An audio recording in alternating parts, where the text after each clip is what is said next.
Baik, saudaraku sekalian, saya akan share PowerPoint saya. Ya, bidat.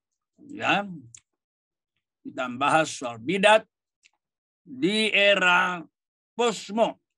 Ya. Dan ini sangat penting sebagaimana saya katakan tadi.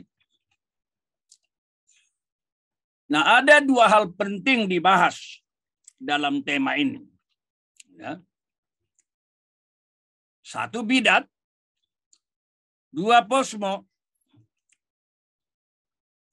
Ya. Namun sesuai usulan Pak Rudi, kita hanya membahas bagian yang pertama, yaitu bidat. Jadi terserang, saya kayaknya seumur-umur baru satu kali bikin 2 kali makalah. Makalah pertama ya saya bahas dua-duanya. Untung saya kirim lebih awal. Pak Rudi dan tim merasa terlalu berat. Lalu disampaikan kepada saya. Jadi kita robah ini makalahnya. Jadi ini makalah yang kedua. Tapi bagi Bapak Ibu yang mau yang lebih berat, di mana pos mau dibahas, nanti bisa diminta sama Pak Rudi. Masih ada ya Pak Rudi ya?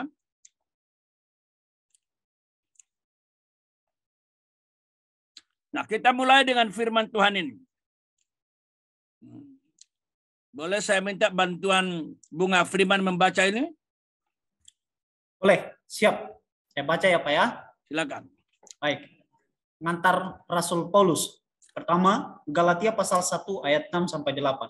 Aku heran bahwa kamu begitu lekas berbalik daripada Dia yang oleh kasih karunia Kristus telah memanggil kamu dan mengikuti suatu Injil lain yang sebenarnya bukan Injil. Hanya ada orang yang mengacaukan kamu dan yang bermaksud untuk memutarbalikkan Injil Kristus. Tetapi sekalipun kami atau seorang malaikat dari sorga yang memberitakan kepada kamu suatu Injil yang berbeda dengan Injil yang telah kami beritakan kepadamu, terkutuklah dia. Ayat 9 sampai 10, seperti yang telah kami katakan dahulu, sekarang kukatakan sekali lagi.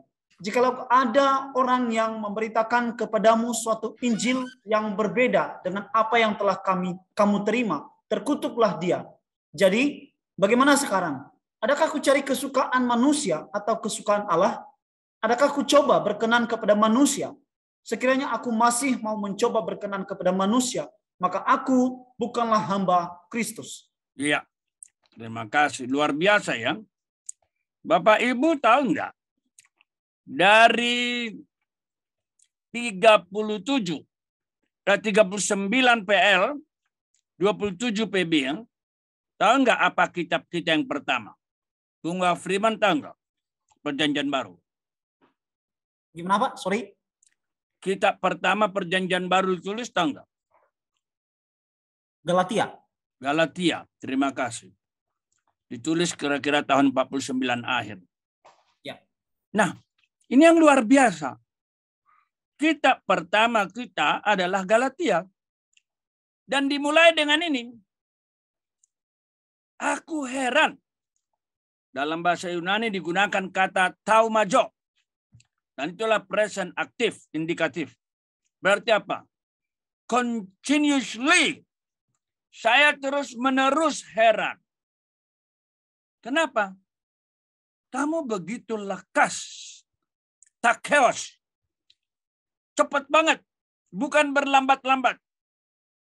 Kamu begitu lekas berbalik daripada Dia yang oleh kasih karunia Kristus telah memanggil kamu dan mengikuti suatu Injil lain. Nah, kata lain itu ada dua dalam bahasa Yunani yang mengatakan berbeda.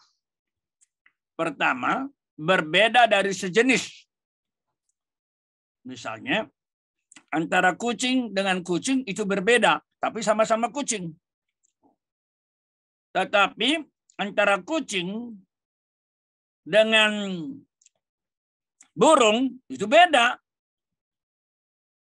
Udah beda jenis. Nah, dalam istilah Yunani, kalau berbeda sejenis digunakan alos. Tetapi kalau berbeda dari beda jenis digunakan heteros. Heteros. Nah, kata yang digunakan di sini adalah mengikuti Injil lain heteros. Yang sebenarnya bukan Injil, sebenarnya digunakan kata yang sebenarnya tidak sejenis. Begitu.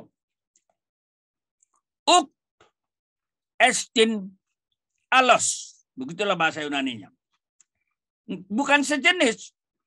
Kalau berbeda tapi sejenis, itu nggak apa-apa. Misalnya, Alkitabnya Pak Rudi beda dengan Alkitabnya Ibu Stefani. Beda dengan Alkitab saya. Tapi sejenis itu sama isinya. Jadi itu digunakan alos. Tapi ini digunakan uk estin alos. Itu tidak sejenis. Itu heteros. Kitab suci lain itu. Maka dikatakan hanya ada orang yang mengacaukan kamu dan bermaksud memutarbalikkan Injil Kristus. Nah, Bapak Ibu, di tahun 49 sudah ada Judaisme kemana surat ini ditujukan. Judaisme agama Yahudi yang memutarbalikkan Injil Kristus. Konsep keselamatan diputar. Nah, sekarang ini makin keras suara itu. Makin keras.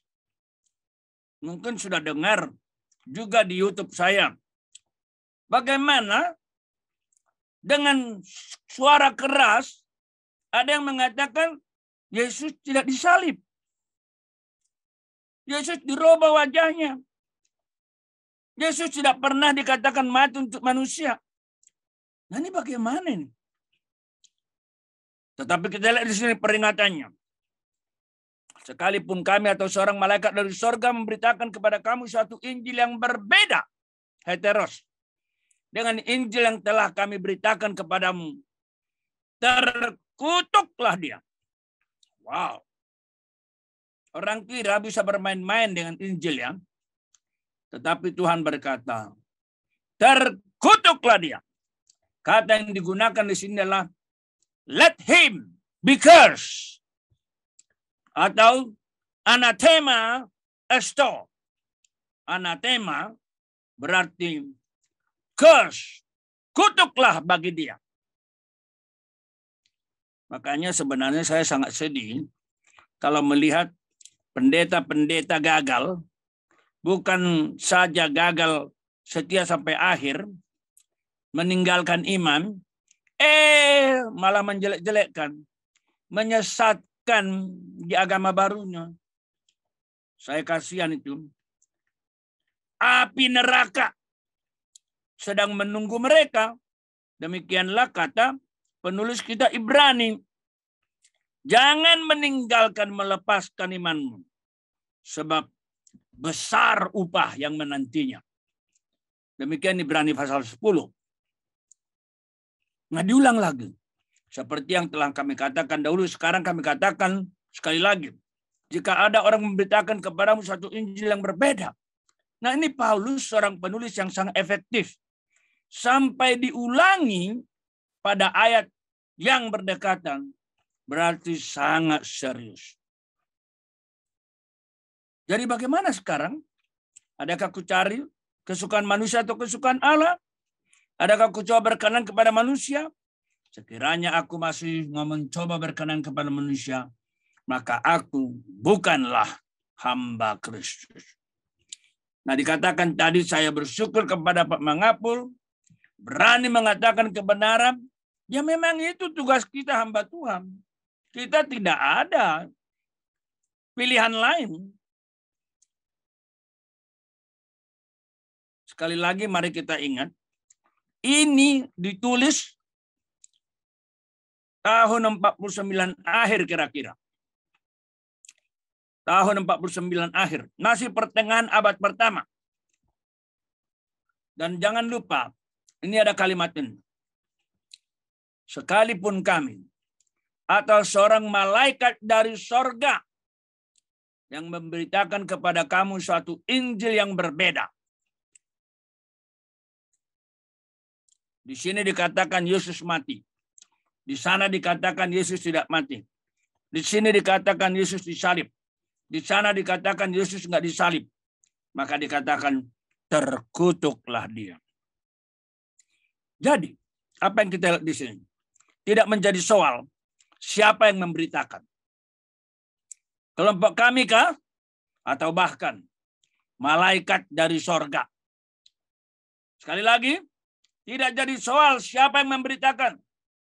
Yang menjadi soal adalah isinya benar apa tidak. Sesuai atau tidak.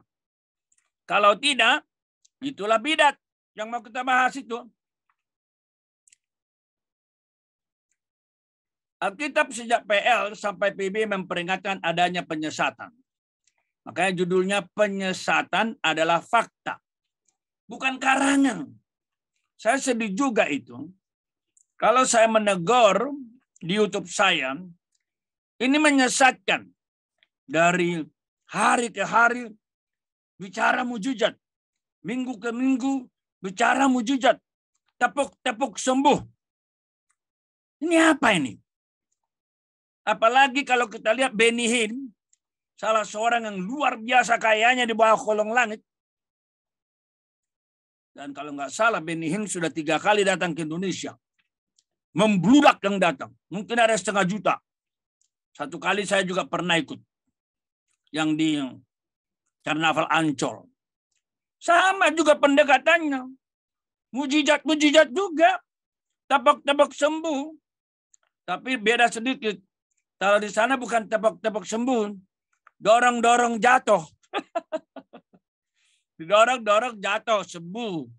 Dorong-dorong jatuh sembuh. Katanya begitu. Jadi fakta. Tapi orang berkata, kamu menghakimi kami.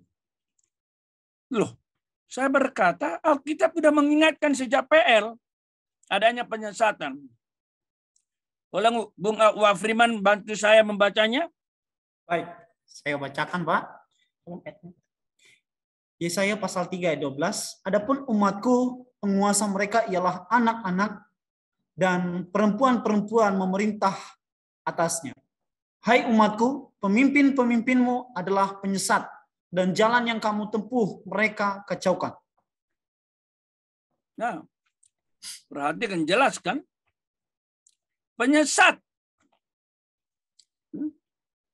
Yesaya pasal 9 ayat 16. Sebab orang-orang yang mengendalikan bangsa ini adalah penyesat, dan orang-orang yang dikendalikan mereka menjadi kacau. Itu dia. Penyesat.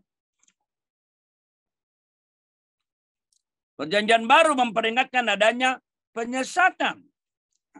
Ya. Jadi kalau tadi kita baca Galatia, sekarang giliran Tuhan Yesus langsung. Tolong Bung Wafriman. Ya, Matius pasal 18 ayat 7. Celakalah dunia dengan segala penyesatannya. Memang penyesatan harus ada, tetapi celakalah orang yang mengadakannya. Itu dia, celaka dunia. Dengan segala penyesatan. Memang, nah ini yang mengejutkan ini. Memang penyesatan harus ada. Nah tolong ini diperhatikan. Jadi jangan ada yang berkata, Bapak sih menghakimi. Bukan. Nah boleh bergantian kalian. Markus ini, boleh Mbak Stefani bantu? Ya. Maka mulailah Yesus berkata kepada mereka, waspadalah supaya jangan ada orang yang menyesatkan kamu. Akan datang banyak orang dengan memakai namaku dan berkata, akulah dia, dan mereka akan menyesatkan banyak orang. Tetapi kamu ini hati-hatilah. Kamu akan diserahkan kepada majelis agama, dan kamu akan dipukuli di rumah ibadah, dan kamu akan dihadapkan ke muka penguasa-penguasa dan raja-raja karena aku sebagai kesaksian bagi mereka. Nah itu dia, jelaskan. Waspadalah. Kata yang digunakan sama itu, hati-hati dengan yang tadi. Blepete. Blepete berarti perintah yang bersifat terus-menerus. Blepete. Kalau bahasa Jakarta, wah Freeman, blepete. Kalau tidak, belepotan. Blepete, kalau tidak, belepotan. Blepete itu bahasa Yunani. Bahasa Jakarta, belepotan.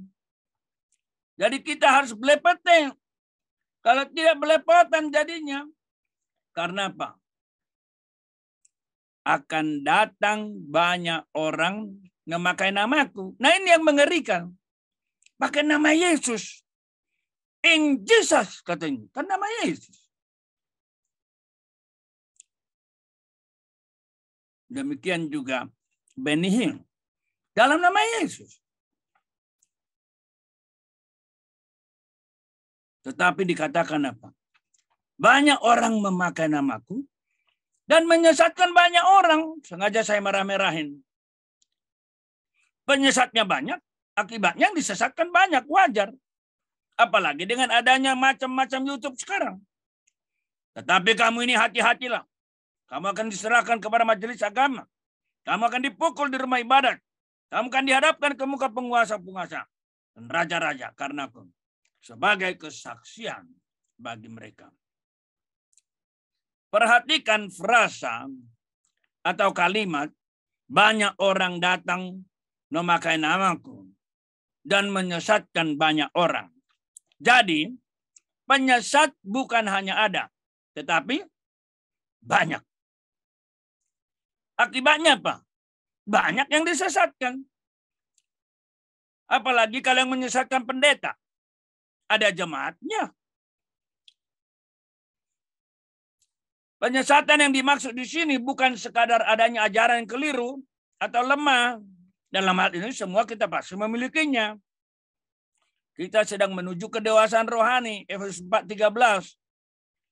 Di mana Efesus 4:13 dikatakan, sampai kita semua mencapai kedewasaan. Dewasa dalam apa? Ajaran, moral, karunia. Jadi bisa aja kita ajarannya belum dewasa. Moralnya kadang-kadang masih gagal. Karunianya perlu dilatih. Bisa. Penyesatan yang dimaksud adalah ajaran yang menyimpang dari ajaran utama. Itu dia. Ini yang dimaksud dengan bidat. Jadi yang kita maksud dengan bidat bukan ajarannya berbeda. Bukan sekadar ajarannya lemah.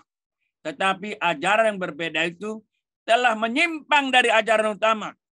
Nah, yang kita diskusikan nanti, apa saja ajaran utama? Sejak kapan ada bidat? Sejak era bapak-bapak gereja. Terus ke abad pertengahan. Ketika di masa Yesus dan Rasul, langsung di-counter. Tetapi setelah Yesus, Rasul, setelah Rasul-Rasul, maka bermunculanlah bidat-bidat. Sampai kepada masa abad pertengahan, abad 11. Masuk kepada abad 16, reformasi. Ajaran bidat itu senantiasa ada dan mengancam pertumbuhan gereja. Nah, agar kita sedikit memiliki gambaran tentang modernisme itu, nah kalau masa modernisme menerima realitas, bersifat rasional, pengetahuan objektif, nilai objektif, kejahatanlah kejahatan, tinggalkan. Universal value, artinya apa? Jahat di Balige, jahat di Belgia. Jahat di Tanah Karo, jahat di Kairo. Begitu. Tapi di masa posmo ini, mempertanyakan yang dimaksud dengan realitas. Mereka tidak bersedia menerima rasionalitas. Kalau kita bicara objektif, kebenaran objektif, mereka bilang subjektif. Kalau bagimu itu benar, bagi saya tidak benar. Kalau dikatakan itu jahat, misalnya ya, ke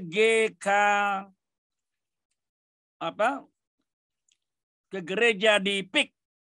Maaf, GKR PIK, boleh nggak Ibu Stefani datang ke gereja hanya pakai bikini?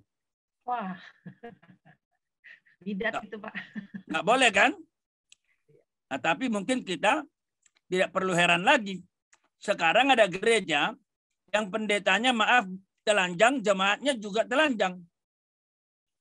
Karena bagi mereka, loh, itu baik bagi saya.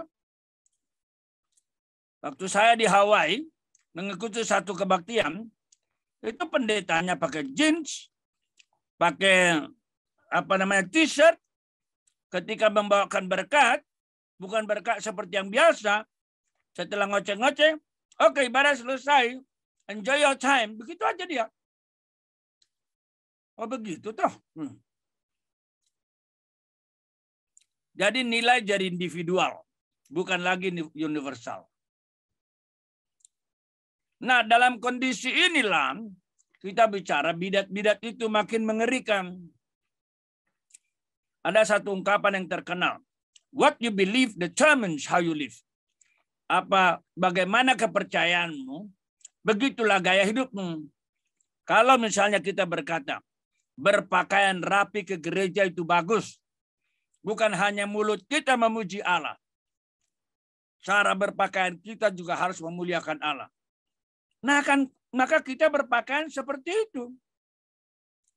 Orang berkata, kamu kolot kamu. Jangan paksakan nilaimu.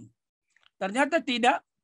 Saya ke Chicago, waktu saya mengunjungi kebaktiannya di gereja Presbyterian, pakaiannya itu semua sangat rapi.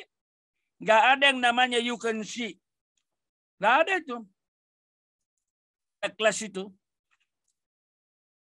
Karena nilai mereka. Itulah yang terjadi dalam kenyataan dengan munculnya gerakan posmo. Memberi pengaruh besar bukan saja dalam filosofi hidup. Juga dalam keagamaan. Karya seni. Termasuk dalam gaya hidup sehari-hari. Makanya bidat di era posmo. Ya. Apa yang terjadi jika tidak ada nilai yang bersifat objektif? Apa yang terjadi jika tidak ada nilai yang bersifat universal? Bagaimana hal ini berhubungan dengan ajaran Kristen? Ya. Bandingkan dengan reformasi. Sola scriptura.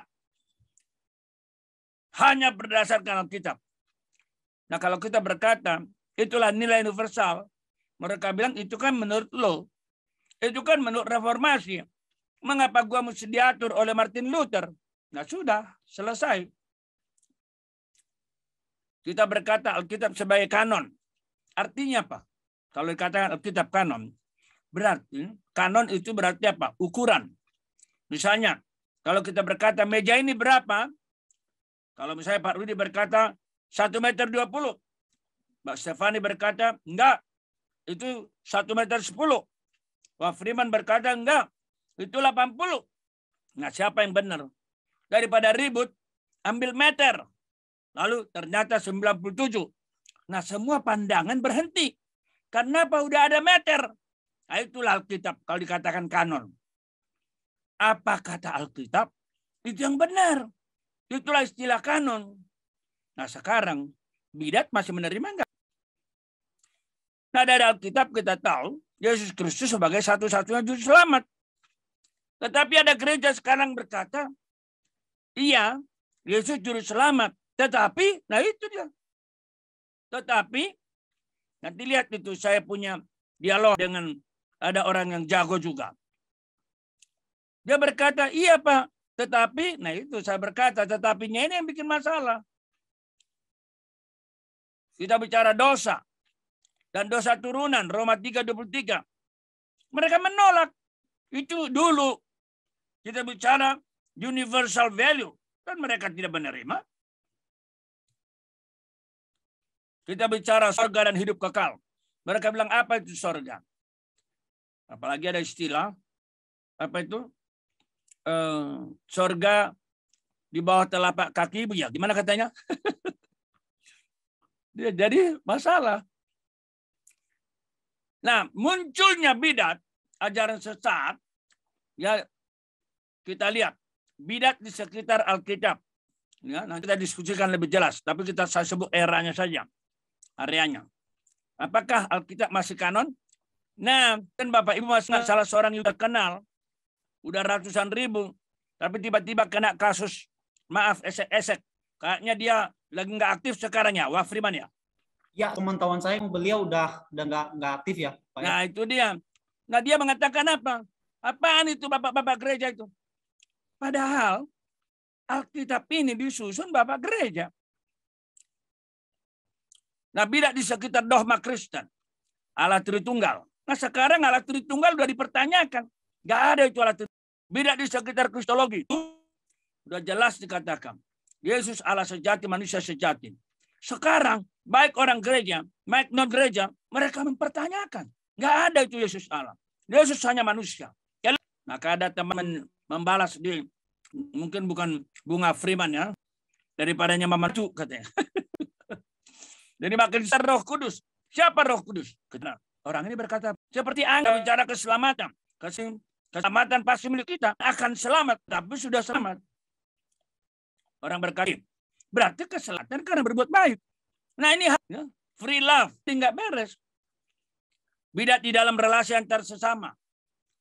Ya, mestinya heteroseks. Mereka menciptakan teologi homoseks. Nah ini masalah. Bidat di dalam relasi antar sesama, keluarga. Kalau kita baca 2 Timotius 3, orang kurang ajar kepada orang tuanya. Ya, tidak memiliki kasih lagi. Hubungan sejenis, kacau. Bidat dalam etika moral. Itu yang saya singgung tadi. Bagaimana cara berpakaian? Kita berkata yang sopan. Kadang-kadang diumumkan, bukan? Tapi orang berkata sopan itu kayak apa? Saya pernah tegur, ya, tapi nggak langsung kepada orangnya. Tapi saya kira saya salah tegur kepada seseorang. Dia berkata, Pak, itu mode, Pak. Itu nggak salah.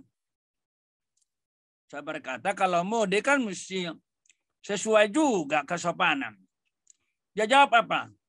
Loh mode itu, Pak, jangan bicara sopan. Loh, harus dong. Maksud saya, daripada Mbak Stefani kebingungan, soalnya apa?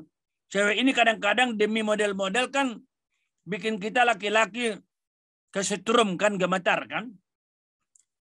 Jadi maaf kata Wah Freeman, itu keindahan wanita itu, kalau terlihat separoh, tertutup separoh, kamu terganggu nggak? Terganggu, Pak. Iya. Terganggu kan karena kelihatannya separoh.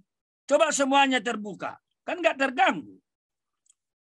Nah, kayak di Bali kan? Di Bali sekalian terbuka. Atau di kampung kami. Ya, waktu beberapa tahun lalu, ibu-ibu kalau menyusui, dilepas semua, kita nggak terganggu. Udah biasa. Tapi dengan mode-mode sekarang, dibuka sedikit. Kan Wah Freeman kan jadi bingung. Lanjutannya gimana ya? Terusannya gimana ya? Kan jadi terganggu. Seorang rekan saya yang melayani, ketika saya masih di Singapura, dia bilang, Pak Sagala, Bapak melihat ini nggak terganggu. Maksudnya gimana? Itu loh, kok mereka pakaiannya minim-minim katanya. Itu kan kalau di kampung kita, itu kan pakaian dalam. Setelah dalaman kan mesti ada luar. Iya sih. Bapak nggak terganggu. Ya mula-mulanya terganggu, udah bertahun-tahun jadi biasa semua. Yang bikin saya shock kaget dulu, pertama kali, begitu saya masuk ke satu ruangan, ceweknya duduk di atas meja dengan kaki posisi seperti menunjukkan sesuatu yang sangat menjijikkan, saya bilang gitu. Kagetlah saya. Terus pendetanya bilang gini, aduh kacau ya. Saya stres melayani di sini. Baru sebulan saya katanya. Nah ini dia. Apakah pakai jas? Apakah casual? Apakah jeans? Apakah t-shirt? Apakah singlet? Ya saya kira sih kalau di PIK itu masih menganut nilai-nilai konservatif ya. Masih lah ya. Kalau bawain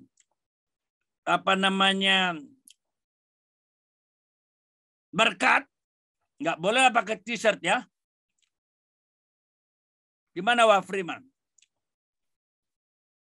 Iya Pak, betul. Nggak boleh lah ya. Ya, berpakaian yang sopan Pak.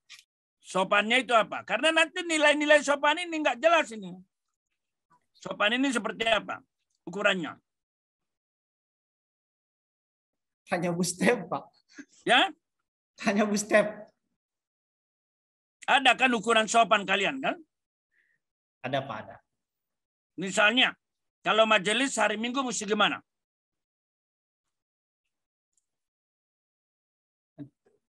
Yang rapi aja, Pak. Ya, rapi. Ya nggak, masalahnya Mbak Stefani, orang nanti bilang rapi itu kayak apa? Makanya saya tanya.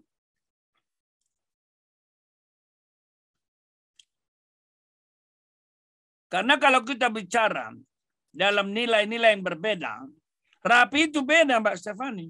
Ya. Itu yang tadi teman saya bilang, kasih tahu dong cewek itu berpakaiannya yang sopan. Masih ingat nggak yang saya sebut tadi? Dia bilang itu sopan Pak. Hah? Sopan? Makanya saya ngomong kepada orang yang salah. Ya. Malah Mbak Stefani tahu nggak? Dia bilang Anda itu terlalu konservatif. Nah itu dia. Betul, Pak. Padahal Mbak Stefani, mohon maaf ya, udah kelihatan separuh itu.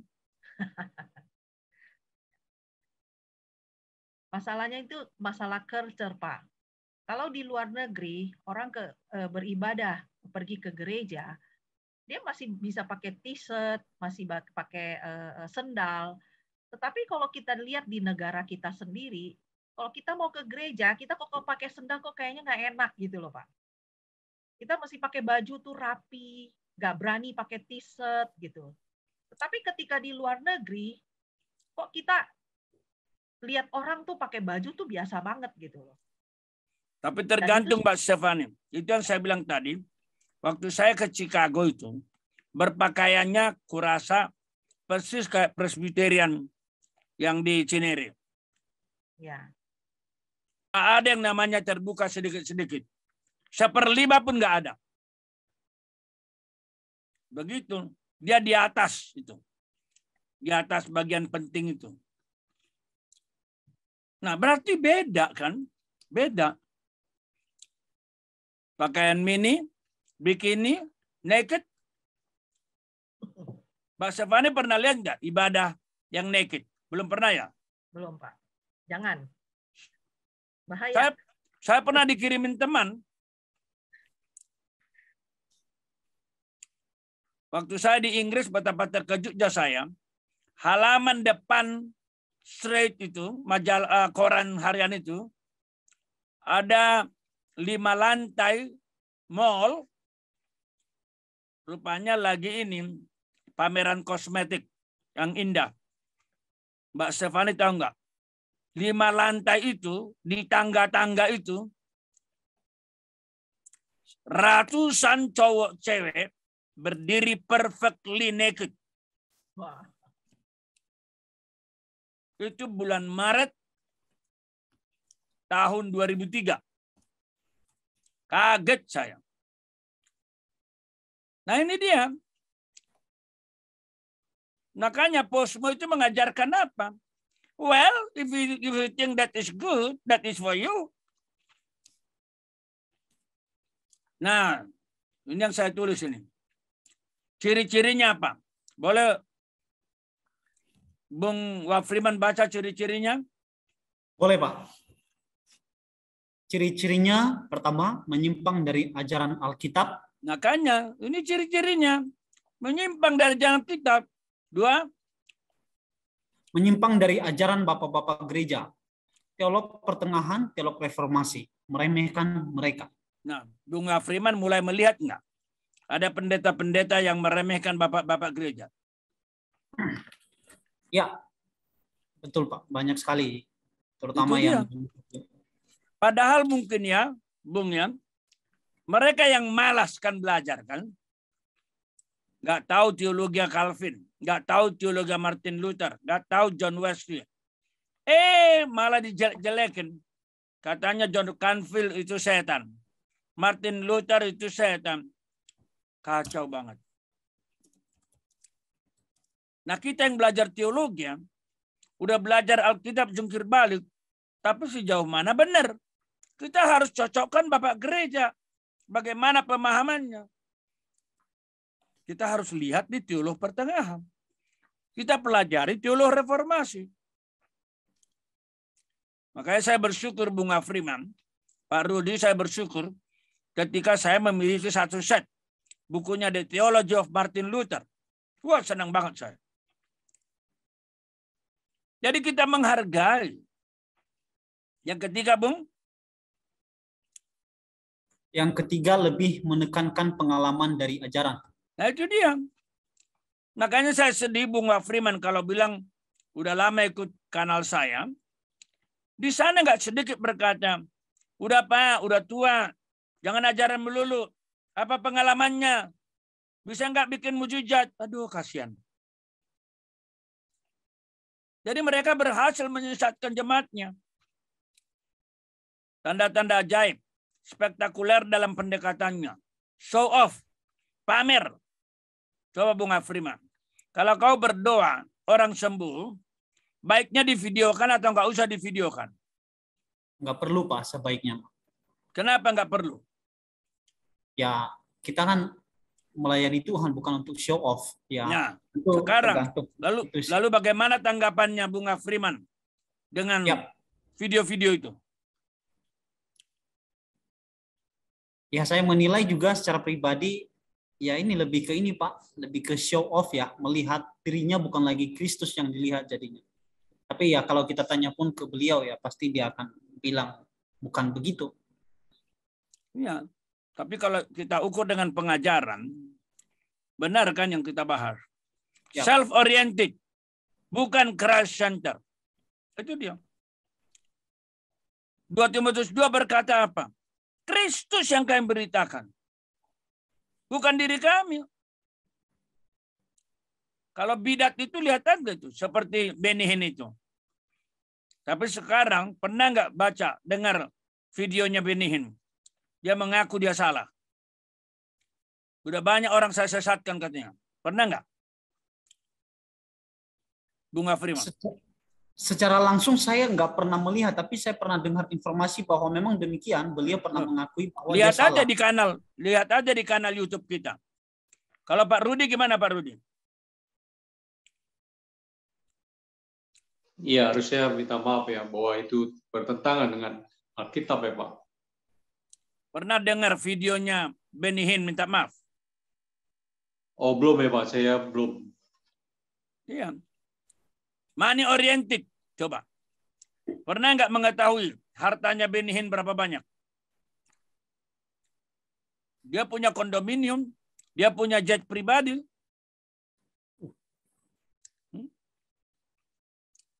Beberapa pendeta sekarang luar biasa kayaknya. Dia punya saham di berbagai tempat. Nomor 7, popularitas sangat penting. Karena apa? Kalau nggak populer, nggak laku.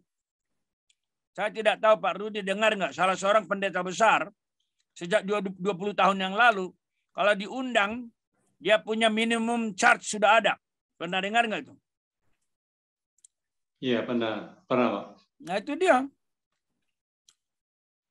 Memperalat jemaat bagi kepentingan diri. Waktu saya melayani di Jepang, pendeta Adam berkata, Sebelum bapak kami undang juga si X. Waduh, ngeri banget. Langsung dia bilang tiket untuk saya, istri saya, pembantu saya. Stres kami katanya. Saya bilang kenapa undang? Nah ini cirinya ke-8, ciri ke-9, coba aja terserah. Apalagi dicari sendiri. Yang berhasil saya kumpulkan ini 8.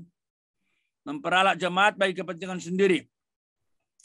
Tidak sedikit pendeta kaya raya padahal jemaatnya miskin kan? Popularitas sangat miskin, sangat penting. Money oriented. Inilah dia. Boleh Pak Rudi tolong baca sekali lagi dari 1 sampai 8? 1. Menyimpang dari ajaran Alkitab. 2. Menyimpang dari ajaran bapak-bapak gereja. Teolog pertengahan, teolog reformasi, meremehkan mereka. Lebih menekankan pengalaman dari ajaran. Tanda-tanda ajaib, spektakuler dalam pendekatannya. Show off, pamer. Self-oriented, bukan crash center. 6. Money oriented. 7. Popularitas sangat penting. 8. Memperalat jemaat bagi kepentingan Itu dia, dirinya itulah sendiri. ciri-cirinya. Nah, peringatan dan sikap. Pertama, waspada. Peringatan Tuhan Yesus dan rasul-rasul. Ingat itu waspada. Yang kedua, jauhkan diri. 2 Timotius 3 berkata, pada akhir zaman akan datang penyesat. Boleh baca Bunga Freeman 2 Timotius 3, 1 dan 5? Ya, sebentar ya Pak ya. Saya buka Alkitab saya dulu. Ya. 2 Timotius. Pasal 3. Ketahuilah bahwa pada hari terakhir akan datang masa yang sukar itu. Ya. 2 Timotius pasal 3 ayat 1 sampai 5. Ketahuilah bahwa pada hari-hari terakhir akan datang masa yang sukar. Manusia akan mencintai dirinya sendiri dan menjadi hamba uang. Mereka akan membual dan menyombongkan diri. Mereka akan menjadi pemfitnah. Mereka akan berontak terhadap orang tua dan tidak tahu berterima kasih. Tidak mempedulikan agama. Tidak tahu mengasihi, tidak mau berdamai, suka menjelekkan orang, tidak dapat mengekang diri, garang, tidak suka yang baik, suka mengkhianat, tidak berpikir panjang, berlagak tahu, lebih menuruti hawa nafsu daripada menuruti Allah. Secara lahiriah mereka menjalankan ibadah mereka, tetapi hakikatnya mereka memungkiri kekuatannya. Jauhilah mereka itu. Itu dia, jauhi mereka. Hati-hati, jangan biasakan diri mendengarkan kanal-kanal YouTube yang ngaco. Kenali buah dan ajarannya. Nah, sebelum Bung JT itu jatuh kan saya udah bolak-balik bilang kan buahnya apa kan? Saya udah bolak-balik bilang. Karena apa? Awasilah dirimu, awasi ajaranmu. Itu udah peraturan mutlak itu. Diri dan ajaran. 1 Timotius 4:16. Pak Rudi, kalian doakan supaya dirinya benar, ajarannya benar. Nggak cukup salah satu. Yang keempat, berpegang teguh kepada kebenaran dalam kasih. Dan jadilah dewasa. Itulah Efesus 4:13-15. Setelah dewasa, baru kita bisa menyikapi dengan benar. Menjauhkan diri, bahkan melawan. Kesimpulan. Boleh dibaca Pak Rudi? 1. Perubahan dunia tidak dapat dihindarkan. Bidat dan antikristus telah sedang dan akan terus berada di sekitar gereja. Persiapkan diri dan lawan dengan iman yang teguh. Itu dia. 1 Petrus 5 ayat 8 dan 9. Boleh Pak Rudi mengakhiri dengan ayat ini? Baik Pak, sebentar. 1 Petrus 5. 1 Petrus 5 ayat 8 dan 9. Sadarlah dan berjaga-jagalah, lawanmu si iblis berjalan keliling sama seperti singa, yang mengaum-ngaum dan mencari orang yang dapat ditelannya. Lawanlah dia dengan iman yang teguh, sebab kamu tahu bahwa seluruh saudaramu di seluruh dunia menanggung penderitaan yang sama. Itu dia. Baik, terima kasih. Saya kembalikan kepada moderator. Oke, baik. Terima kasih Bapak Pendeta Mengapul Sagala atas pemaparan materinya yang sangat luar biasa. Bagi Bapak Ibu yang mau bertanya, karena sekarang kita tiba dalam saat sesi tanya jawab, ya. Bagi yang mau bertanya secara langsung, silakan raise hand, silakan klik tanda yang ada di chat room untuk raise hand. Nanti saya akan prioritaskan yang raise hand. Tetapi bagi Bapak Ibu yang mau bertanya, hanya mungkin tidak mau secara langsung, silakan tuliskan di kolom room chat. Dari sekarang diberikan kesempatan. Silakan Bapak Ibu sekalian. Yang mau bertanya silakan. Yang mau bertanya secara langsung, boleh. Silakan raise hand.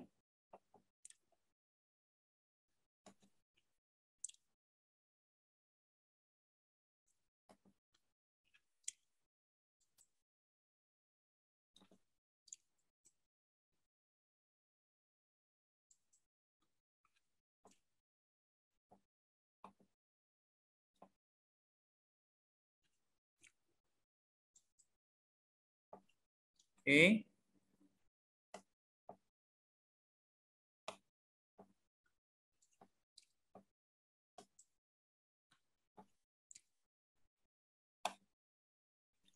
Biasanya yang pertama yang grogi.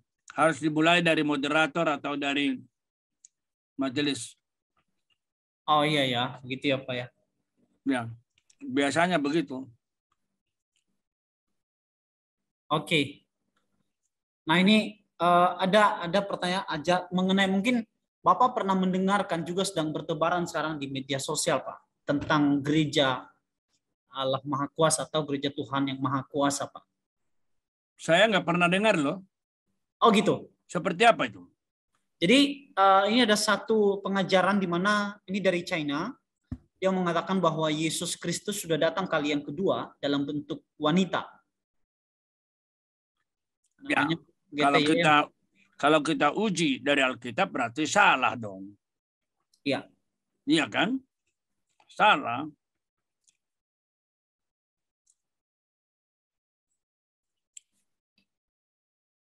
Apalagi ciri-cirinya?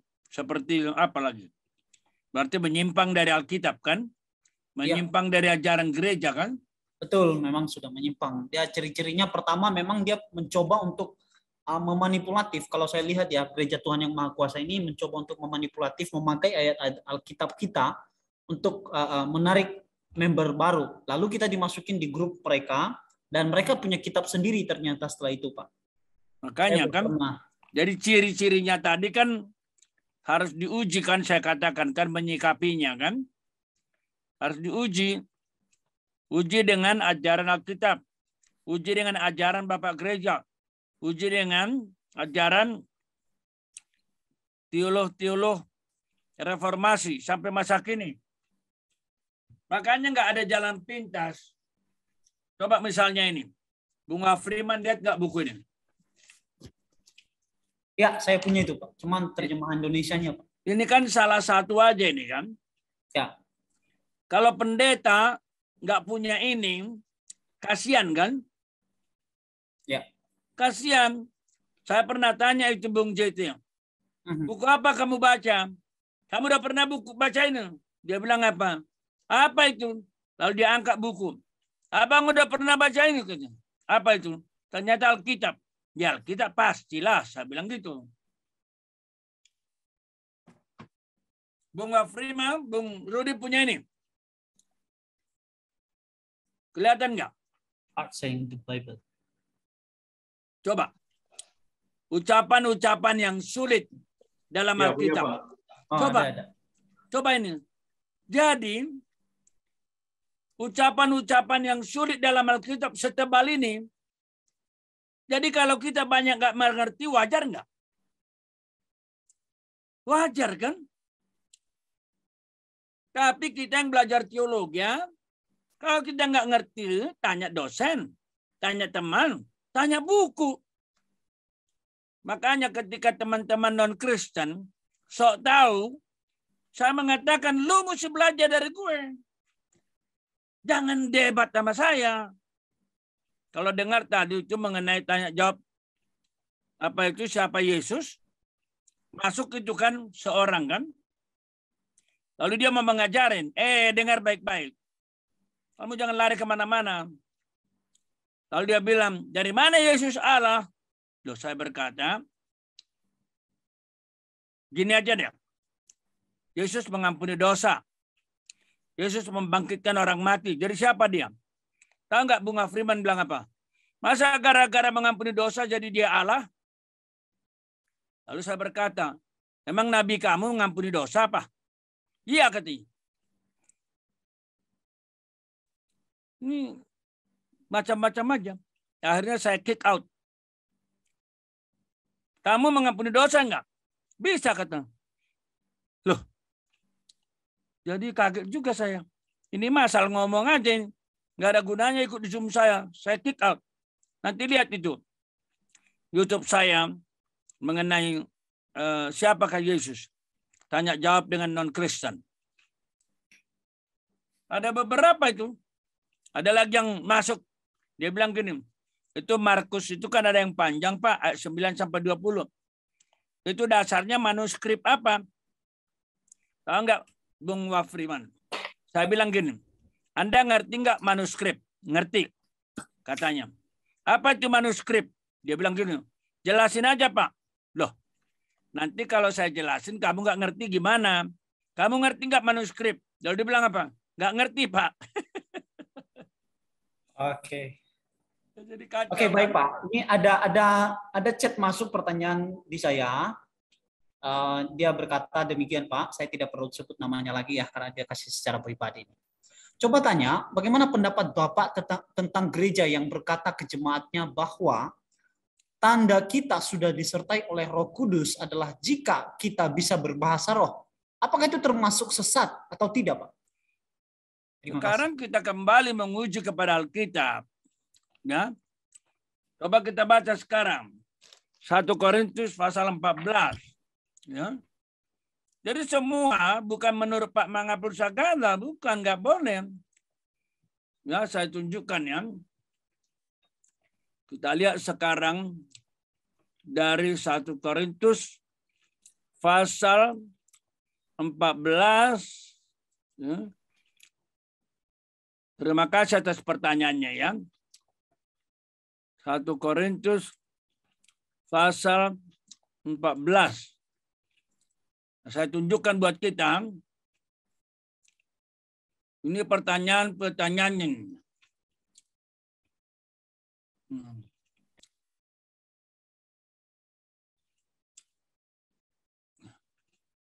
Nah, coba saya tunjukkan nih ya.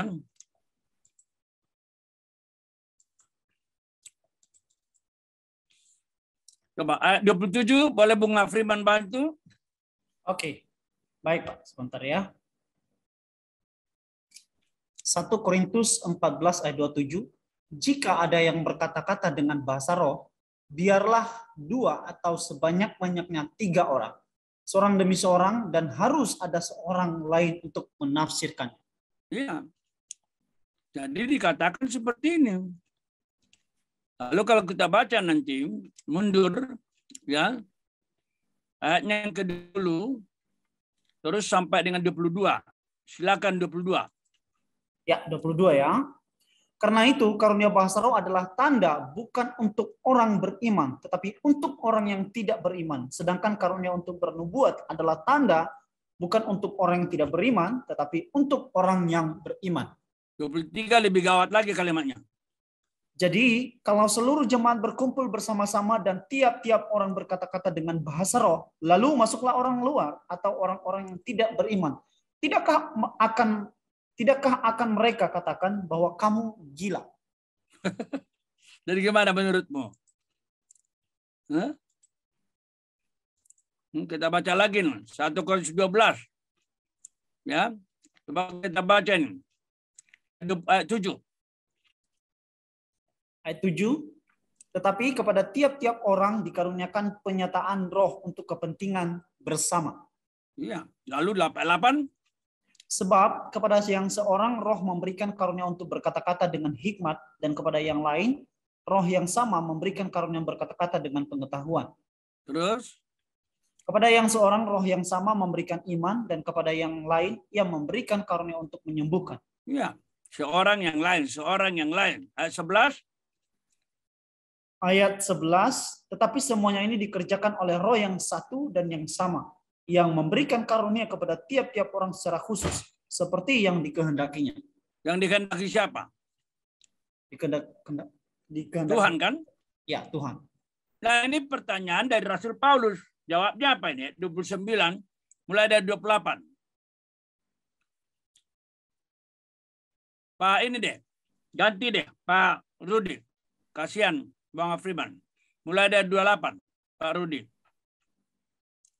Baik, Pak. Dan Allah telah menetapkan beberapa orang dalam jemaat, pertama sebagai rasul, kedua sebagai nabi, ketiga sebagai pengajar. Selanjutnya mereka yang mendapat karunia untuk mengadakan mujizat, untuk menyembuhkan, untuk melayani, untuk memimpin, dan untuk berkata-kata dalam bahasa roh. Terus? Adakah mereka semua rasul atau nabi atau pengajar? Adakah mereka semua mendapat karunia untuk mengadakan mujizat, atau untuk menyembuhkan, atau untuk berkata-kata dalam bahasa roh, atau untuk menafsirkan bahasa roh? Nah sekarang gini, jawaban terhadap pertanyaan ini apa Pak Rudi? Ayat 29-30. Adakah mereka semua rasul? Apa jawabnya? Belum tentu. Tidak kan? Tidak juga. Tidak dong. Masa semua rasul? Adakah semua nabi? Tidak. Tidak. Adakah semua pengajar? Tidak. Adakah mereka semua mendapat karunia mujizat? Tidak. Menyembuhkan? Tidak. Untuk berkata-kata bahasa roh? Jawabannya, wah firman apa? Harus ada yang menafsir, Pak. Enggak. Pertanyaannya satu-satu jawab. Adakah semua nabi, rasul? Adakah semua menyembuhkan? Jawabannya apa? Tidak, Pak. Tidak. Atau berkata-kata bahasa roh? Tidak juga, Pak. Tidak juga. Semua pertanyaan bersifat retorika ini. Jawabannya tidak. Jadi gimana? Udah jelas jawaban saya? Gimana? Pertanyaannya udah jelas belum jawabnya? Wah Freeman. Ya, saya rasa sudah jelas, Pak. Baik. Oke, bagi Bapak Ibu yang mau bertanya secara langsung, sekali lagi diberitahukan, silakan raise hand, ada fitur di Zoom, atau buka mic-nya silakan. Langsung ke pertanyaannya. Silakan Bapak Ibu sekalian.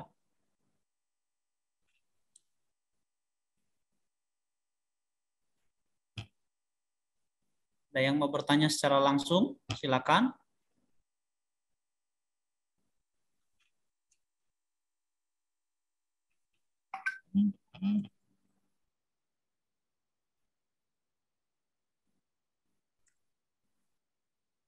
Mungkin karena materinya agak berat sedikit kali Pak ya. Berat ya? Sorry ya. Itu udah saya buat ringan tuh. Terlalu berat ya? Wah, sorry nih. Maafkan saya. Mungkin Pak Rudi bisa mempermudah, menjelaskan ulang. Mungkin paling saya awali untuk kesimpulannya. Pertanyaan Pak, saya boleh bertanya sedikit Pak? Boleh, boleh. Kalau kita sudah tahu bahwa tadi Bapak sudah jelaskan kita harus melihat dari ciri-cirinya, itu adalah menyimpang dari ajaran Bapak-Bapak gereja, dari Alkitab. Lalu kalau kita sudah mengetahui itu sudah salah, bagaimana sekiranya kita untuk menegur orang itu Pak? Apalagi kalau dia sudah lebih senior dari kita. Ya, pertama mesti didoakan dong ya. Lalu kita sendiri mesti benar. Jangan sampai kita menegur padahal kita salah kan.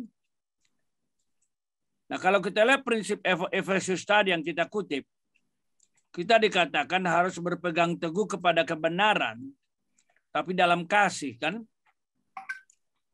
sampai kita semua mencapai kesatuan iman, pengetahuan yang benar tentang anak Allah, dewasa penuh. Kelihatan nggak kata ini? Dewasa penuh. Ya. Makanya saya senang mendengar bahwa GKR PIK itu sudah 5 kali mengadakan webinar. Puji Tuhan, harus diperlengkapi. Karena apa? Untuk melawan kesesatan, kita mesti mengetahui yang benar, dewasa. Tingkat pertumbuhan sesuai dengan kepenuhan Kristus. Setelah dewasa seperti Kristus, maka lihat ini. Boleh baca, Pak Freeman, sehingga? Yang mana Pak? Sorry. Oke, sehingga kita bukan lagi anak-anak yang diombang-ambingkan oleh rupa-rupa angin pengajaran, oleh permainan palsu manusia dalam kelicikan. Mereka yang menyesatkan. Lanjut ya. Tetapi dengan teguh berpegang kepada kebenaran di dalam kasih. Nah, ini harus kita milikin. Berpegang teguh kepada kebenaran dalam kasih. Jadi kita harus benar dulu. Dan kita harus mengasihi. Di dalam kasihlah kita menyampaikan. Apakah langsung, apakah melalui orang, apakah di WA, ya itu dia. Saya menjawab nggak? Ya. Thank you, Pak. Menjawab. Sama-sama.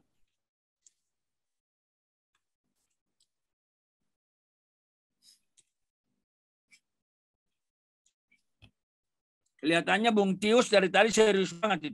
Ada pertanyaan juga kali. Ya, kayaknya beliau mau bertanya nih. Silakan, Kotius. Enggak apa-apa, nanti beliau akan jelaskan. Baik, selamat malam, Pak. Selamat malam. Oke. Ini kalau menurut perkembangan gereja saat ini, masa sekarang ini, kayak mengikuti perkembangan zaman gitu, mereka menyesuaikan cara ibadahnya dengan musik-musik duniawi. Itu termasuk bagaimana Pak penjelasannya? Kayak musik yang keras, kayak diskotik, kayak musik rock, mereka menyesuaikan dengan keinginan dunia. Menurut Bapak itu dalam jalur yang benar atau tidak? Sebenarnya kan Alkitab tidak memberikan kita musik seperti apa kan? Kalau kita baca Mazmur kan musiknya nggak ada kan? Betul nggak? Tapi kalau menurut pandangan kita kan, kalau misalnya musik-musik yang keras, rock, segala macam, itu kan identik dengan hal-hal, maksudnya yang berbau-bau satanik gitu kan. Ya, jadi yang pertama kita harus pegang dulu musik itu netral dalam dirinya. Oke? Lalu yang kedua, maka kita akan melihat sebenarnya musik adalah cerminan jiwa. Saya ulangi. Musik adalah cerminan jiwa. Kalau Bung Tius pencipta lagu, akan sangat ngerti yang saya maksud. Kalau jiwamu lagi tenang, musikmu tenang nggak? Kalau jiwamu lagi kacau, musikmu tenang nggak? Halo, Tius. Tidak, Pak. Tidak kan? Makanya kalau lihat lagu-lagu yang mencerminkan nuansa dipimpin roh, lain itu. Misalnya, di hidupku ku ada sobat yang setia, yang senantiasa berjalan sertaku. Masa gelap dibuatnya cerah ceria. Itulah Yesus juru selamatku.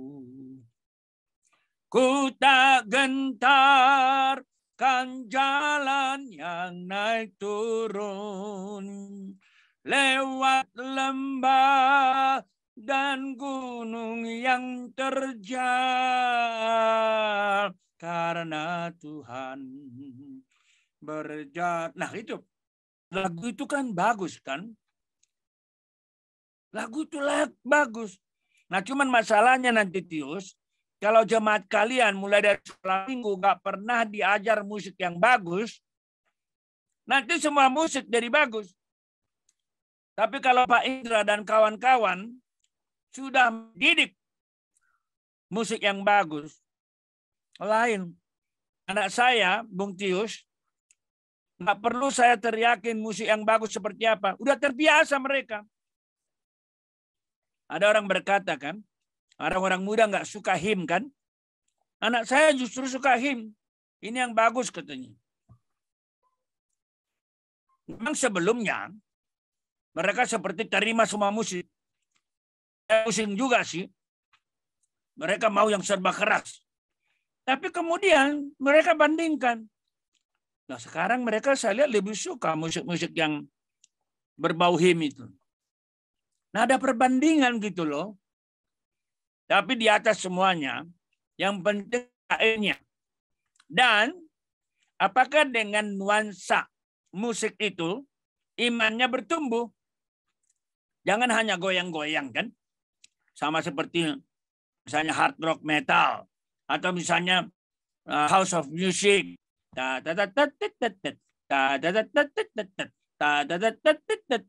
itu kan jadi kayak ngigau. Melodinya begitu-begitu terus. Nah itu habis dia. Tapi coba kalian nyanyikan lagu yang bagus. Tan tan tan tan tan tan tan tan tan tan pam pam pam pam pam. Lain kan? Lain banget itu. Tan tan tan tan tan tan tan tan tan pam pam pam pam pam. Pam pam pam pam pam pam pam pam pam pam pam pam pam. Nah tapi Bung Tius, saya mengatakan saya banyak nggak suka nyanyi di gereja. Kenapa? Cara menyanyikan nggak ada gairahnya. Lebih bagus nggak dinyanyikan. Kadang-kadang di tengah nyanyi, saya mau teriak, diam kamu gimana sih? Lagu asal dinyanyikan. Kadang-kadang melodinya nggak benar. Kadang-kadang temponya nggak benar. Kadang-kadang nadanya kerendahan. Atau kadang-kadang ketinggian, Tius. Nah makanya kalau mau membuat nyanyian yang megah, yang bagus, jemaat mesti dididik. Bung Tius, saya mau tanya, pendeta-pendeta, pekerja-pekerja kalian memiliki karunia musik nggak? Ya. Kalau ada, maka mereka bisa mempengaruhi jemaat. Kalau tidak, saya pernah mendengar pendeta di gereja tertentu, suaranya fals. Yesus itulah satu-satunya penolongku yang sungguh. Dia berjanji akan kembali. Mana ada sholat lagi seperti Yesus Tuhanku. Makanya musiknya frustrasi. Pindah-pindah nada cepat. Nah kalau pelayanan seperti ini gimana? Nah tapi memang tuntutan pendeta kan nggak harus jago musik. Nah ada orang kayak Pak Indra. Ada nanti orang berkhotbah pegang mimbar. Ada yang pegang musik. Tapi memang ada juga pendeta, mimbarnya kuat, musiknya kuat. Kayaknya Pak Tulai begitu ya. Mimbarnya kuat, musiknya kuat ya. Betul nggak? Iya, iya. Kesan saya begitu, pendeta Tulai, mimbarnya kuat, musiknya juga kuat. Bagaimana pendeta Tulai? Tidak tahu. Jemaat menilai ya. Ya, Ustaz Tulai suaranya bagus kok. Makanya saya bilang, karena saya pernah ikut di retreat kan. Dan saya pernah ikut paduan suara di gereja Pak Tulai. Yang kakek nenek itu loh, Pak Oma itu loh. Yang dituntun sampai ke atas. Masih hidup nggak Pak Tulai? Masih. Wow, puji Tuhan. Begitu. Saya menjawab pertanyaan Timotius enggak? Berarti kalau begitu efeknya ke yang pendengarnya ya, intinya ya. Apakah dia bawa pendengar dan yang menyanyikan? Yang menyanyi itu lagunya kan buat efeknya ke pendengarnya kan. Kalau pendengarnya mendengarkannya itu yang menyanyikan merasakan, juga terutama. Tius, yang menyanyikan terutama. Kan saya bilang lagu sebenarnya kristalisasi jiwa kan. Itu sebabnya John Calvin sangat kritis terhadap lagu. Beda sama Martin Luther. Kalau Martin Luther dia terbuka. Boleh masuk lagu-lagu rakyat. Kalau John Calvin dia berkata apa? Enggak boleh. Karena apa? Lagu mempengaruhi orang melampaui kesadarannya. Karena itu hati-hati.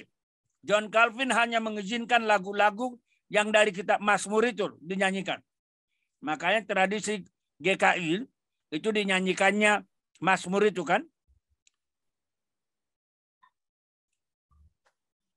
Saya suka dengar lagu-lagu pop Batak, Bang Apul, sebagai selengan. Suka dengar melodinya dan walaupun saya tidak ngerti tapi bagus lagu-lagunya. Ya, memang salah satu saya kira di bawah kolong langit Pak Tulai yang diberi karunia musik itu orang Batak. Saya juga sangat kagum sama orang Batak. Itu orang Batak kulihat agak mirip sama Itali dan Spanyol.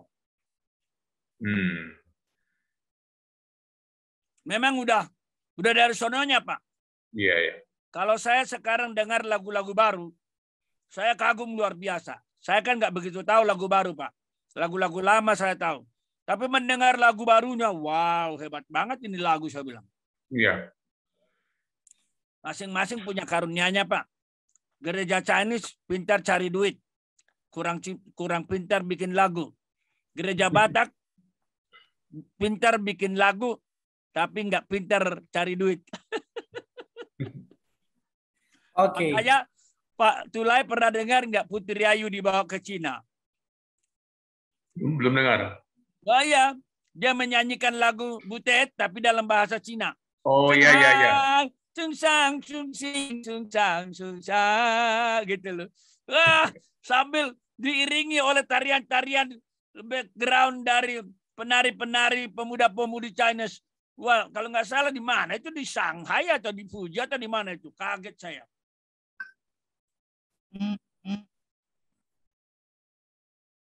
Masing-masing punya karunia lah, Pak.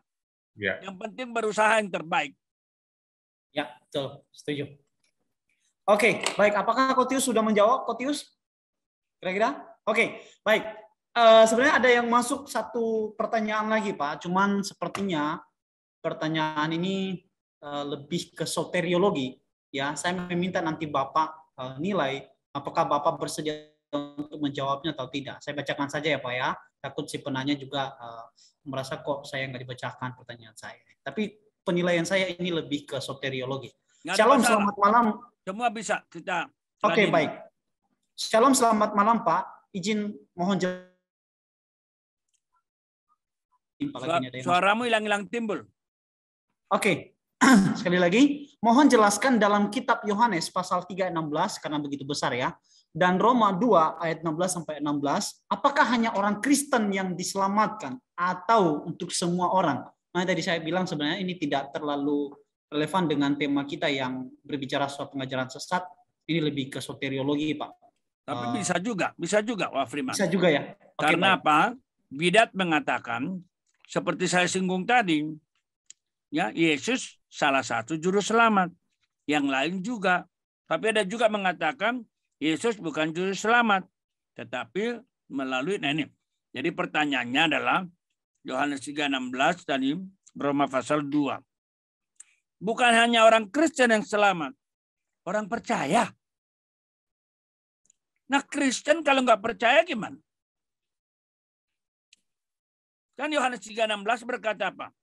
Karena Allah begitu mengasihi isi dunia, sehingga diberikan anak tunggalnya. Sehingga setiap orang yang percaya. Nggak ada disebut orang Kristen. biar juga Kristen. Ada nggak orang Kristen KTP, Bung Afriman? Ada, Pak. Ya, jadi nggak percaya kan, nggak masuk surga kan? Jadi jelas ya, bukan hanya orang Kristen ya, harus percaya, terima Yesus. Roh Kudus mendiami. Loh, saya sendiri mohon maaf ini kepada rekan pendeta, saya sendiri makin yakin cukup banyak pendeta yang nggak masuk surga nanti. Sorry ya Pak Pendeta ya. Karena mereka menggantikan imannya dengan pengetahuan teologi. Sementara jemaat nggak menguasai teologi. Tapi mereka sederhana mengikuti Yesus. Jadi tidak digantikan. Nah, tolong baca Yohanes 5, 39. Bunga Freeman. Yohanes 5, 39, 40. Sebentar saya coba cari ya Pak ya. Saya buka kitab saya dulu. Yohanes 5. Ayat berapa Pak? Sorry. 39, 40. 39. Oke, 40. Kamu menyelidiki kitab-kitab suci. Sebab kamu menyangka bahwa olehnya kamu mempunyai hidup yang kekal. Tetapi walaupun kitab-kitab suci itu memberi kesaksian tentang aku, namun kamu tidak mau datang kepadaku untuk memperoleh hidup itu. Nah itu dia. Jelaskan. Kamu menyelidiki kitab-kitab suci. Ini berlaku kepada pendeta juga kan? Pendeta penginjil kan? Sebab kamu menyangka olehnya kamu mempunyai hidup yang kekal.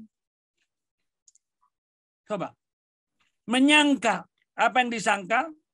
Dengan menyelidiki kitab suci, dengan MTH, dia memperoleh hidup kekal. Tetapi kalau dia belum didiami Roh Kudus, nanti akibatnya dia apa? Murtad dia. Udah dengar kan video-video murtad itu kan, pendeta murtad yang MTH itu kan? Ya. Nah itu. Malah lebih sering ku dengar sekarang pendeta murtad daripada jemaat murtad. Ya. Tapi bukan berarti kita nggak boleh belajar teologi Pak ya, berarti ya maksud Bapak ya. Harus belajar teologi tapi dialami. Misalnya kayak gini, udah diadakan webinar. Dengar baik-baik, buka hati baik-baik, renungkan. Iya.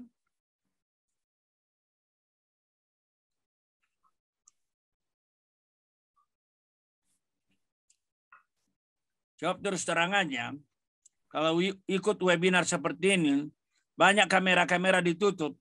Saya kadang-kadang bertanya, berapa banyak yang dengar ini? Nah, gak bisa diuji kan? Makanya memang on-site itu lebih bisa diuji. 20 yang datang, 20 yang dengar. Kalau nggak konsen aja langsung ketahuan ya Mbak Stefani ya. 20 orang di gereja. Nggak konsen dia langsung ketahuan nggak? Iya Pak. Kalau virtual, dia tidur dia tutup kamera, ketahuan nggak? Nggak ketahuan kan? Pak. Ya. Nah nanti ketahuan tuh di mana? Ketika kita panggil memimpin doa, nggak dijawab. Oh dia nggak connect. Ketika tiba tanya jawab, nggak ada yang bertanya. Nah kita mulai bertanya. Jangan-jangan dari tadi nggak dengar. Nah, bisa begitu kan? Atau kita coba menghibur diri. Nggak kali. Karena semua udah ngerti, udah jelas. Jadi nggak ditanya. Begitu. Oke, baik. Karena juga waktu sudah menunjukkan pukul 8.37 Pak Mangapul. Silakan. Dan Bapak Ibu Saudara sekalian, apakah kita mau tetap masuk dalam sesi tanya jawab ini secara rundown bahwa sebenarnya kita sudah tutup 8.30 tapi masih ada pertanyaan yang masuk ini. Terakhir cuma satu sih. Kira-kira Bu Step kita mau kasih Mas Rudi masih mau menjawab pertanyaan terakhir ini yang satu ini. Tanya Pak Mangapul, apakah masih bersedia? Oh saya bersedia. Silakan. No problem. Oke. Terakhir baik. ya. Satu terakhir. Ini last question ya, pertanyaan terakhir ya. Oke, terakhir Pak Mangapul. Tadi kan Pak Mangapul singgung mengenai Roh Kudus. Nah, izin bertanya Pak, bagaimana cara Roh Kudus memenuhi kita? bagaimana kita mendeteksi atau merasakan kita benar-benar dipenuhi Roh Kudus? Demikian pertanyaan yang masuk, Pak. Terima kasih. Cara Roh Kudus sih tergantung Roh Kudus dong. Nah, tapi kalau Roh Kudus mendiami kita, kita seharusnya menyadari. Coba kita baca ini ya. Roma pasal 8, ayatnya yang ke-14 sampai dengan ayatnya yang ke-15. Boleh dibaca? Ya, Bung Afriman, Roma 8. Oke. Roma 8 ayat? Sorry, Pak. 14 sampai 15. Atau 16. Oke, baik. Semua orang yang dipimpin oleh Roh Allah adalah anak Allah. Sebab kamu tidak menerima roh perbudakan yang membuat kamu menjadi takut lagi, tetapi kamu telah menerima roh yang menjadikan kamu anak Allah. Oleh roh itu kita berseru, ya Aba, ya Bapa. Roh itu bersaksi bersama-sama dengan roh kita bahwa kita adalah anak-anak Allah. Nah itu dia. Jadi kalau ada Roh Kudus dalam hati kita, dia mengerjakan ini. Tapi kalau nggak ada Roh Kudus, ya kita nggak mengalami apa-apa. Paling kita yakinkan diri. Aku udah sering aku masuk gereja. Aku udah kenal Pak Rudi. Aku kompak sama Pak Tulai. Saya udah pernah makan bakmi sama Mbak Stefani. Begitu. Padahal ramenya secara sosial. Hubungan dengan Tuhan Yesus belum ada. Makanya Kristen KTP itu banyak. Kristen tanpa pertobatan. Dan dia punya ciri-ciri. Bunga Freeman. Kristen hidup baru juga punya ciri-ciri. Apa ciri-ciri Kristen KTP? Malas baca Alkitab. Malas berdoa. Kalau ngoceh, asik. Tapi kalau berdoa, persekutuan doa nggak asik. Sebaliknya hidup baru apa? Dia menikmati doa. Dia menikmati hal-hal rohani. Begitu. Jadi masing-masing. Ada orang kaya raya, kalau pergi makan di restoran, nggak masalah berapa uangnya keluar. Tapi kalau persembahan di gereja, waduh sulitnya bukan main.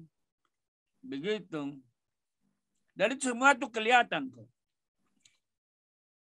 Oke ya, Bunga Freeman? Oke, saya rasa sudah menjawab.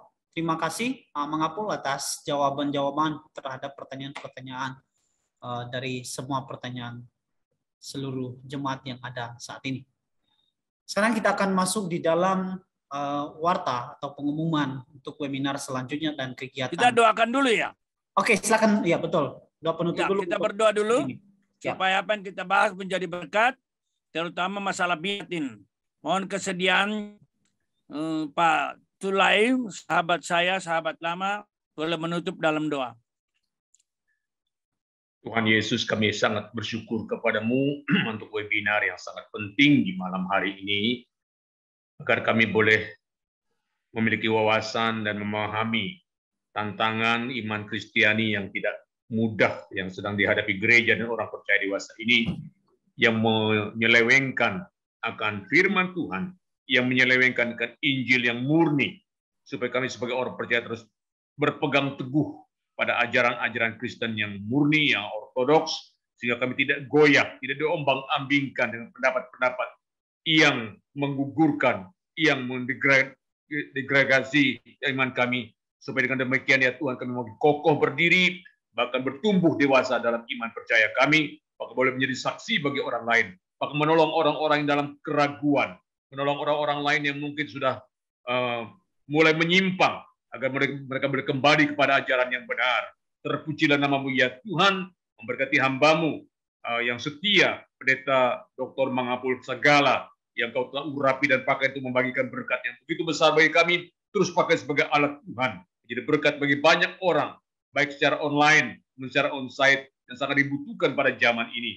Berkati setiap kami yang sudah mengikuti akan webinar pada malam ini, baik melalui Zoom maupun melalui YouTube, supaya kami semua diberkati dan bukan hanya mengerti, tapi mengaplikasikannya, menghidupinya dalam kehidupan kami, makin kokoh iman di dalam Tuhan. Ini doa kami bersyukur demi nama Tuhan Yesus, penebus dan juru selamat kami yang hidup. Haleluya. Amin. Amin. Terima kasih Pak. Oke, baik. Thank you Pak Musa Tulai. Sekarang saya serahkan kepada Musa Rudi di dalam menyampaikan warta. Lalu setelah warta kita masuk doa penutup yang akan dipimpin oleh Pendeta Regi Arthur. Lalu Bapak Ibu jangan langsung keluar, setelah doa penutup kita akan sesi foto bersama ya. Silakan Musa Rudi. Ya, shalom Bapak Ibu Saudara, terima kasih buat kehadirannya di ruang Zoom GKR PIK dan juga terima kasih untuk Bapak Pendeta Dr. Mangga Paul Segala ya. Salah satu dosen saya waktu saya studi S2 di STTRI. Minta maaf Bapak Ibu Saudara karena ada gangguan teknis di multimedia sehingga link YouTube GKR PIK tidak ada suara ya. Tapi jangan khawatir ya. Nanti Bapak Ibu Saudara juga bisa tetap saksikan, dengarkan karena rekaman dari Zoom kita akan diupload dia ke YouTube ya, sehingga bisa tetap di-sharekan juga kepada teman-teman ya. Memang ini ada gangguan yang tidak bisa diatasi. Sebab itu Bapak Ibu Saudara, biar kita boleh terus memperhatikan apa yang sudah disampaikan oleh hambanya Bapak Pendeta Dr. Manggapul Segala lewat webinar pada malam hari ini. Biar kita boleh diberkati. Dan juga Bapak Ibu Saudara kasih Tuhan, saya mau sampaikan bahwa ada webinar kita yang terakhir nanti pada tanggal 30 September ya, dengan pembicara Bapak Pendeta Yakub Tri Handoko dengan tema Kovadis di postmodern ya. Itu bicara tentang apa? Ini bicara tentang bagaimana penginjilan di era digital ya, sehingga kita boleh mengerti apa yang harus kita lakukan di masa-masa seperti ini ya. Injil boleh diberitakan, disebarluaskan. Dan Bapak Ibu Saudara kasih Tuhan, saya mau sampaikan, Bapak Ibu Saudara juga bisa hadir jika Bapak Ibu Saudara belum ada tempat ibadah yang tetap, ya bisa juga mampir ke link YouTube GKR PIK ya, ibadah yang kita juga sampaikan ya, biar Bapak Ibu Saudara juga boleh diberkati. Terima kasih untuk kehadiran Bapak Ibu Saudara pada malam hari ini, biar Tuhan yang memberkati kita semua. Demikian hal yang saya sampaikan, kembalikan kepada moderator. Oke, baik. Terima kasih Pendeta Rudi Simon. Sekarang kita akan masuk di dalam doa penutup. Bapak Ibu sekalian, sekali lagi dihimbau supaya tidak langsung keluar setelah amin di dalam doa penutup, karena kita mau masuk di dalam sesi foto. Kita akan mengabdikan sebagai catatan sejarah dalam kehidupan kita webinar malam hari ini. Ya, kita akan masuk di dalam doa penutup. Silakan, Musa Regi. Selamat malam jemaat Tuhan. Kita bersyukur dalam kesempatan anugerah ini Tuhan memberikan kita satu hal yang indah, kita boleh menerima berkat firman Tuhan yang luar biasa. Mari kita berdoa. Bapa di dalam surga, kami bersyukur untuk waktu anugerah yang Tuhan berikan bagi kami umat Tuhan untuk semakin peka, semakin kenal kepada Sang Firman yang sungguh benar dalam kehidupan kami. Terima kasih untuk hamba-Mu Pendeta Manggapul Segala yang sudah menjadi berkat. Kiranya dalam kehidupan kami terus setia di dalam mengiring Tuhan, dan Tuhan juga yang menolong setiap umat Tuhan, khususnya bagi GKR secara keseluruhan, GKR cabang PIK. Kami berdoa biarlah kami tetap setia kepada berpegang teguh kepada firman Tuhan. Berkati hamba-Mu, pakai Pendeta Manggapul Segala dengan secara luar biasa menjadi saluran berkat bagi seluruh jemaat Tuhan yang ada, yang Tuhan percayakan. Terpuji nama-Mu Tuhan. Di dalam nama Tuhan Yesus kami berdoa dan bersyukur. Amin. Amin. Terima kasih Pendeta Regi Arthur.